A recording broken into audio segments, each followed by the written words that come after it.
દીવના વરાંગપારાની fishing boat દરિયામાં ડૂબી, ટંડેલ અને 7 ખલાસીઓને અન્ય બોટોના ખલાસીઓ દ્વારા બચાવ. ગત રાત્રિ દરિયામાં તોફાન હોય જેથી અનેક ફિશિંગ બોટો દીવના દરિયા કિનારે આવી પહોંચી છે.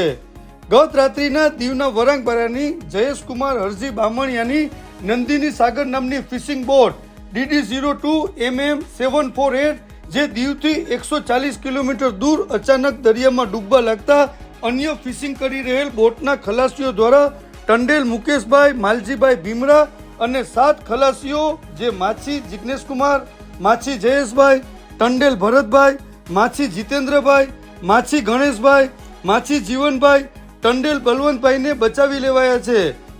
જે અન્ય બોટ દ્વારા વરાંગપારા બંદરે લાવી રહ્યા છે અને નંદિની સાગર ફિશિંગ બોટ દરિયામાં ગરક થઈ છે.